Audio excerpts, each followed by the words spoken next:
Acción. Buenas tardes, soy Juliana Castellano y les voy a hablar sobre sinóptico, párrafos funcionales, párrafos y sus tipos. Sinóptico representa las partes principales de un asunto de manera clara. En el ámbito educativo se suelen usar tablas o cuadros sinópticos para permitir una mejor comprensión de un tema. Ejemplo, para que los alumnos entiendan un tema, debe realizarse un cuadro sinóptico. Párrafos funcionales están a cargo de la estructura formal del texto. En su mayoría son párrafos de corta extensión que a una corta exposición del pensamiento se relacionan unos párrafos con otros para contribuir a la unidad, cohesión y coherencia del texto. Estos párrafos pueden ser de tres tipos. Introductorio. Representan el tema en forma interesante y atractiva. De conclusión. Sirven para finalizar o presentar un resumen del texto que se acaba de elaborar. Párrafos y sus tipos. Párrafo. Se trata de los diferentes fragmentos de un texto que pueden reconocerse por su mayúscula al comenzar y por el punto y aparte al que marca su final. Un párrafo puede estar formado por una o más oraciones. Tipos de párrafo. Párrafos narrativos. Consiste en la narración o exposición de hechos o sucesos de forma cronológica. Párrafos argumentativos. Son argumentos que dan para darle sentido a un hecho y para ampliar ideas. Párrafos aclarativos.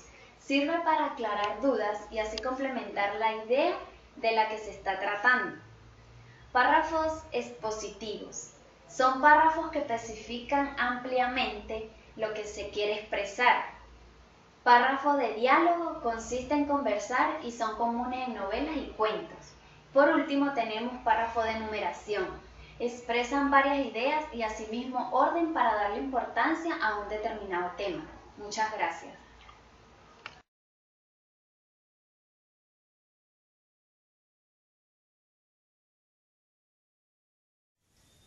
Hola, mi nombre es Daniel Coronado y yo les voy a hablar sobre hecho, opinión y conclusión. Hecho, permite describir todo aquello que ocurre, las acciones, la obra o la cuestión a la cual se hace referencia. Un ejemplo de hecho, 8 personas fueron detenidas a raíz del hecho delictivo en el banco. Opinión. Se entiende por opinión el dictamen o juicio que se tiene sobre algo, alguien o alguna cosa particularmente cuestionable. En otras palabras, opinión es el modo de juzgar sobre un asunto en específico. Un ejemplo de opinión es, en mi opinión, y a pesar de la crítica, se trata de un gran deportista. Conclusión. La conclusión es la parte final de una cadena de eventos que se relacionan entre sí y tienen un orden más o menos específico. Un ejemplo de conclusión: leí los informes que presentaron los gerentes. Mi conclusión es que debemos invertir más dinero en el área de mercadotecnia. Gracias, me dejo con mi compañero.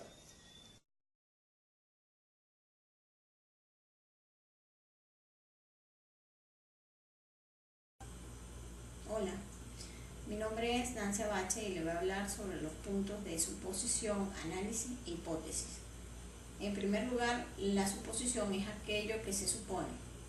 Se da por sentado cuando aún no ha sucedido o pese a que no existan pruebas al respecto.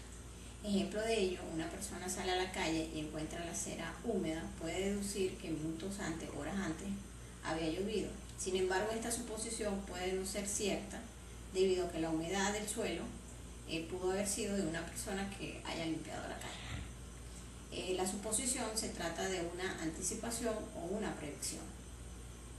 Segundo punto. El análisis es un estudio profundo de un sujeto, objeto o situación con el fin de conocer sus fundamentos, bases y motivos de su surgimiento, creación o causas originales. Podemos encontrar el análisis literario, el cual consiste en una evaluación para desmenuzar y reconocer los distintos aspectos que conforman una obra. Se realiza examinando el argumento, el tema, la exposición, el estilo y otras cuestiones referentes a una obra literaria. Tercer punto, hipótesis. es algo que se supone y a lo que se le otorga un cierto grado de posibilidad para extraer de ello un efecto o una consecuencia.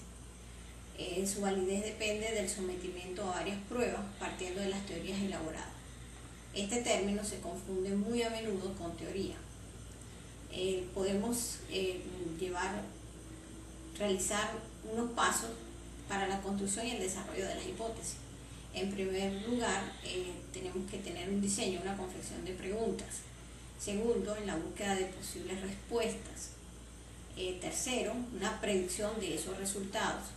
Cuarto, registro detallado de los hallazgos. Quinto, análisis y procesamiento de resultados obtenidos. Y por último, la conclusión de esa hipótesis, que podemos verificar si fue verdadera o falsa la hipótesis planteada.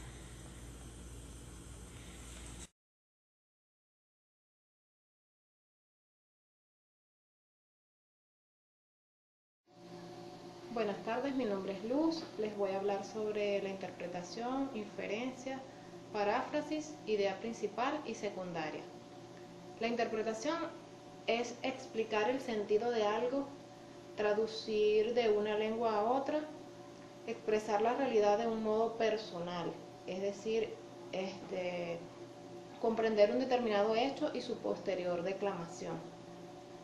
La inferencia es deducir algo, sacar una consecuencia de otra o conducir a algún resultado.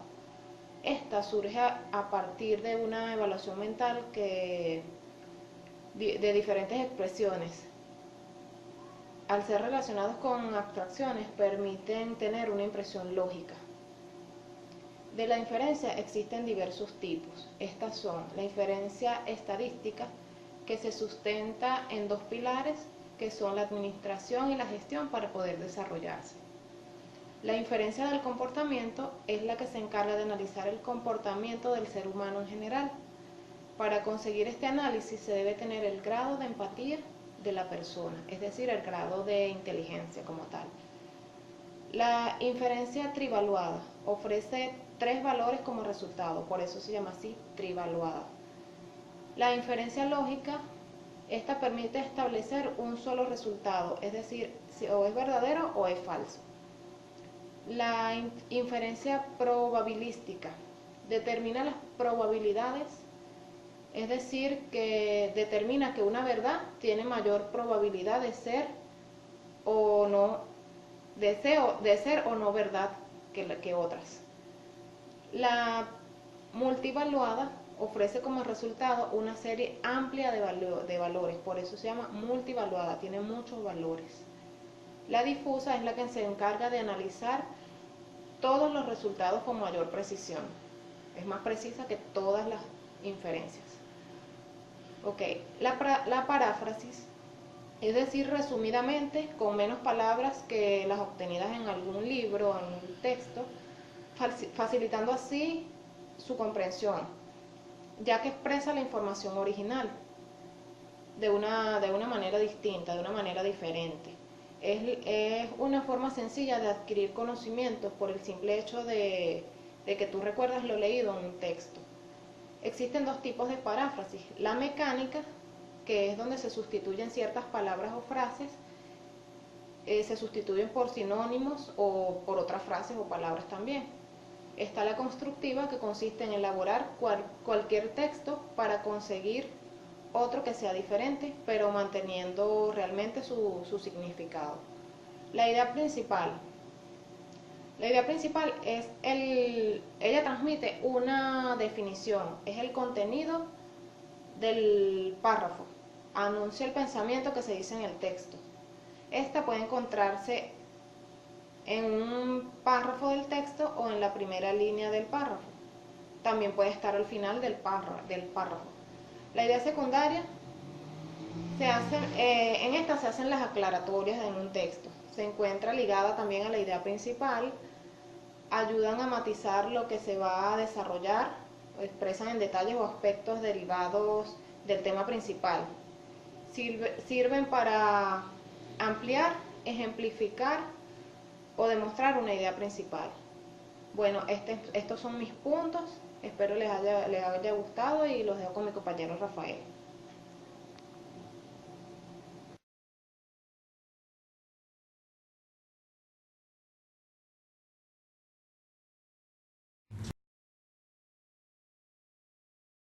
La coherencia. Cuando nos referimos a la coherencia, necesariamente tenemos que definirla como aquella acción de unir o juntar una o varias cosas.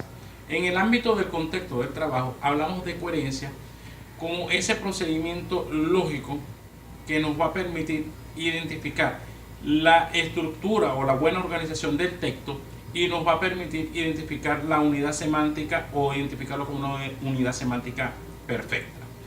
La coherencia es ese procedimiento que va a hacer el lector de identificar las ideas principales a que hubiera lugar, las ideas secundarias si las hubiese y las ideas terciarias si las hubiese, y englobarla de tal manera de que le permita identificar el contexto de lo que dice o de lo que establece el párrafo. Entonces podemos decir que la coherencia es ese procedimiento en el cual, dada la habilidad del lector, le permite unificar e identificar el contexto general del texto. Es decir, la coherencia debe haber un procedimiento lógico entre la idea principal, la idea secundaria y la idea terciaria que le permite establecerse como un proceso coherente. La coherencia se asimila o puede asimilarse a la estructura de un libro desde el punto de vista de que, si bien es cierto, un libro está dividido en factores o en títulos, por ejemplo, título 1, título 2 o título 3, que si bien es cierto mantiene su independencia, a la hora de englobarlo dan el contexto o la coherencia del libro. Ese procedimiento de unificación es lo que se entiende como coherencia.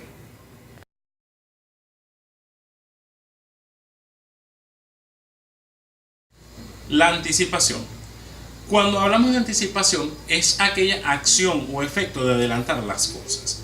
En el plano del trabajo o en el contexto del trabajo, cuando hablamos de anticipación, vamos a tomarla o a mirarla desde dos puntos de vista.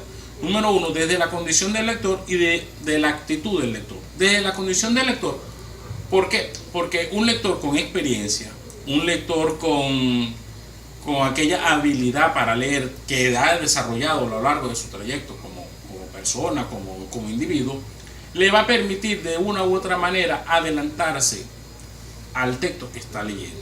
Es decir, va a identificar o adelantarse a esa premisa general del texto o esa idea principal del texto.